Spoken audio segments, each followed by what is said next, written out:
back mga ka-Metapod. Another episode na naman ng ating pamamana ngayong gabing ito. So episode 30 na nga pala tayo dito. So shout out sa mga kasama ko kina Ron Sim, kay Ron Kaiser De Castro, tsaka kay Mark Elsen Kabantan, tsaka kay Ace Tolentino. So madami din yung mga huli nila mamaya. Sulit yung mga pang-ulam kasi puro mga pusit yung huli namin, tsaka pugita. At dito magsisimula na kami mag-dive. Muna sila nagmamaritis. What? Nag-uusap sila kung saan daw yung uunahing spot. At eto na, pag-ready na din tayo. So ano kaya yung ating unang mahuling isda dito, o pinaka-buena mano? So tara na. At eto nga yung pinaka-buena mano natin na nakitang seafood. Isang estrella. Ginamitan ko na ng flasher o blinker para hindi siya makawala agad, dahil may kailapan ngayong mga pusit ngayon dahil maliwanag yung buwan. At sa kabutihan palad, nakuha ko naman. O ayan, di ba? O grabe yung kanyang flash bomb or ata. Sa ibang lugar dyan, binibenta yung pinaka-ata. Makaipon ka lang ng isang boteng gin, lasing ka na. Joke yun. Diba? Ha? So hanap naman tayo panibagong isda dito or spot. At eto, isang pulang isda, yung tinatawag na suga dito sa amin. Grabe yung anyan nito, mga tinik sa gilid-gilid tsaka kaliskis. Ang kakapal, pero solid na pang ulam yan, lalo sa paksiw. At eto, isang yung parang kauri ng triggerfish. Hindi ko na kinalabit yung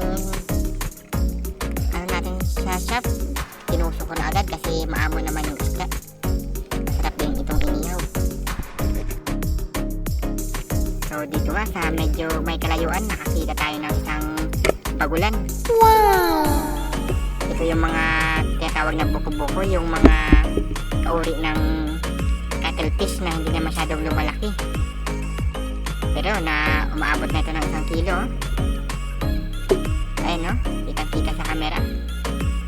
O, naka-jackpot naman tayo dito mga ka-Metapod. O, ayan. Sulit na pambebenta to or pang calamares. Saka pang adobo na din sa gata. O, kitang-kita nyo naman, oh. Taba. So, hindi ko pala ito na headshot masyado kaya hindi nagitik.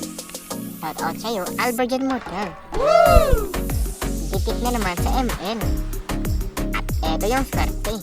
Nakatira tayo dito ng isang ng swordfish.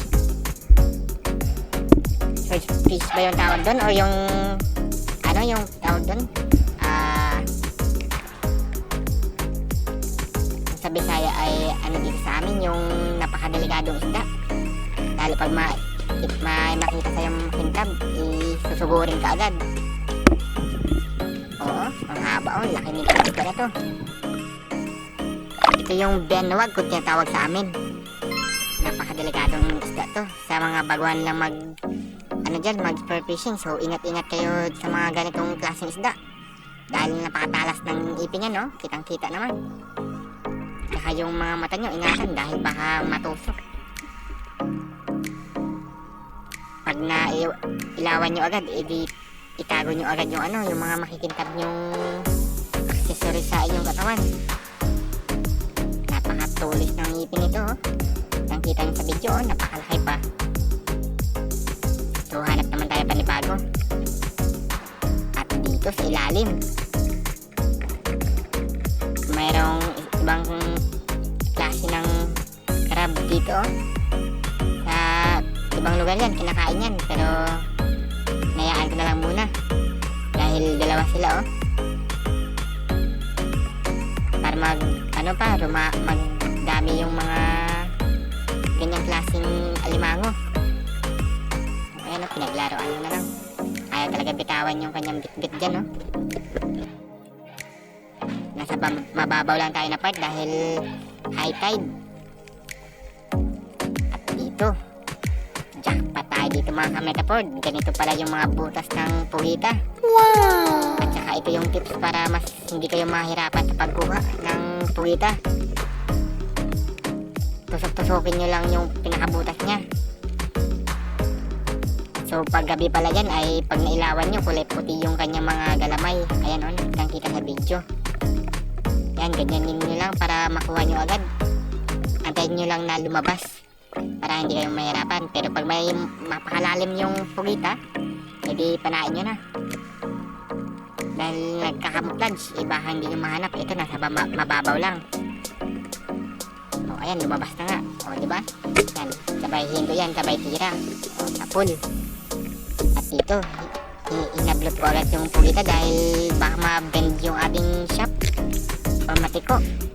Sayang naman mahirap gumawa ng ng pinakabala ng ating spray gun.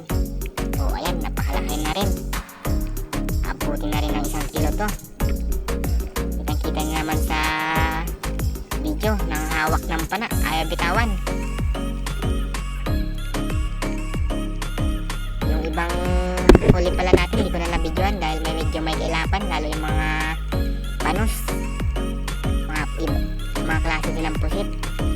Nagamitan ko na lang ng blinker saka habol dahil may buwan. At ito, another bonus video na lang, yung another video natin sa nakaraang pag-dive, hindi ko na isama sa isang video.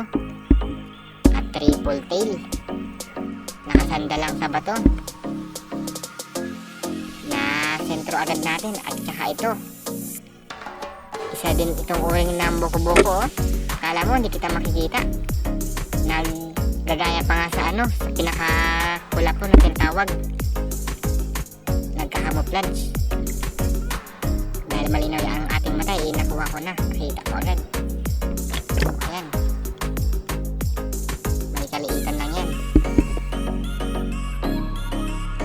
At dito mga kametapod, meron tayong nakakitang pasilip-silip kanina na isda nasa malalim. Kaya tinignan ko ulit kung isda ba talaga yun. At dito, bahay pala ng isang marble grouper. Grabe, lakas, biglas talaga. Jackpot tayo dito mga idol sa ating last spot na pinantahan. Ang laki. Meron na naman tayo mga mamamahaling pagkain. Grabe sa ulam ulam pa lang, expensive na. O ayan, kita nyo naman, marble grouper yan, yung kulay brown, may pantal-pantal, yung mga lumalaki na umaabot ng hanggang 300 pounds. Hindi, basta yung parang halos kalabaw na yung laki. Ayun kita nyo naman, grabe yan. Nako, hirap pag walang wireless mic. Low-bat kasi, hindi ko na-charge. Ang ingay ng aso. At dito kinumpara ko pa talaga sa diving fins ko. At ayun na nga mga kametapod, tapos tayo dito mag night dive. So take to ulit ng pag-superfishing dahil ang marites nila, ang ingay. Wala pa tayong noise reduction. At inabutan na tayo dito ng ulan, napakalakas na ulan. Mabuti tapos na tayo dito mag-night dive dahil kung hindi, pinalon tayo ng malakas na sulog. Ayun tumutulo na yung ulan dito. So dali na kami pauwi. At hindi na nga makita yung daan dito sa pag-drive namin. So hanggang dito na lang mga kametapod. So wag muna kayong mamamatay para pababang kayo sa aking next video. Hanggang sa muli, paalam!